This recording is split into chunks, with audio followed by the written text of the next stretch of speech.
We're making keto banana bread with fake banana jam. Let's go.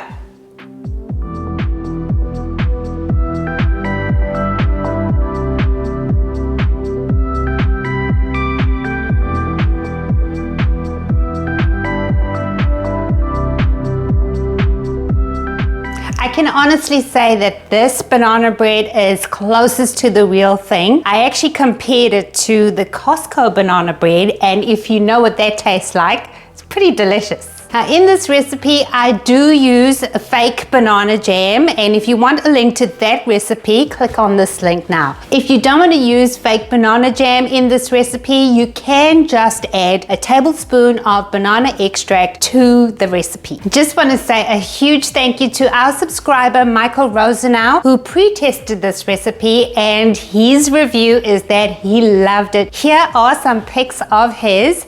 And as you can see, he even tried toasting it. Without further ado, the nutritional information and your shopping list is listed in the description box below. And let's get into this recipe now.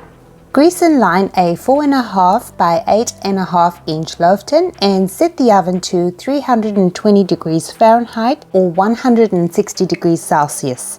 In the bowl, I have 2 cups of almond flour here, and to that I added 1/3 cup of Monkfruit Sweetener, 1 tablespoon of baking powder, 1/4 cup of egg white protein powder, a pinch of salt, a 1/2 cup of heavy or coconut cream at room temperature, 3 eggs, 100 grams of melted butter that's been cooled, or you can also use coconut oil, a 1/2 cup of water, and 1 teaspoon of vanilla extract. This recipe is a sponge cake recipe, and so far I have made this, and that with it.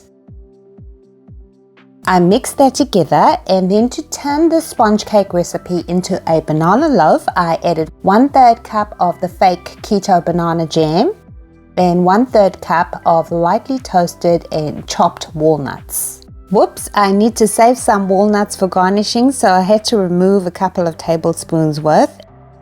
Added 1 teaspoon of ground cinnamon and gave it a final mix.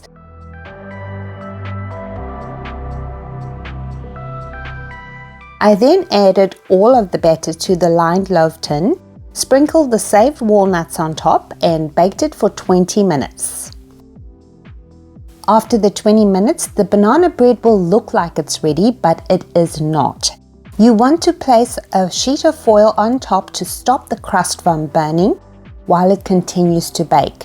You can then continue baking and do that for another 15 minutes. Then turn off the oven while leaving the loaf inside the oven. Wedge a wooden spoon into the oven door, or at least leave the oven door slightly ajar so the cold air can be gently introduced to the banana bread, which will prevent it from sinking in the middle. Remove the foil and just take a look at the results.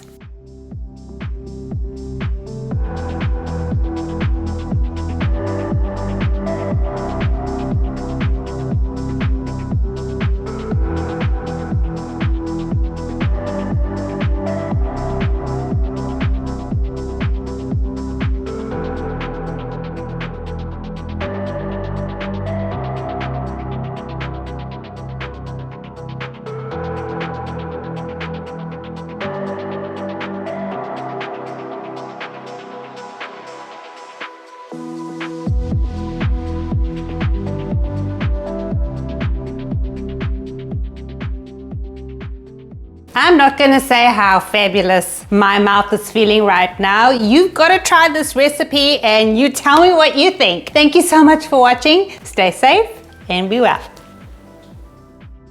Hey guys, if you like this video and you want to see another one just like it, click on that box up there.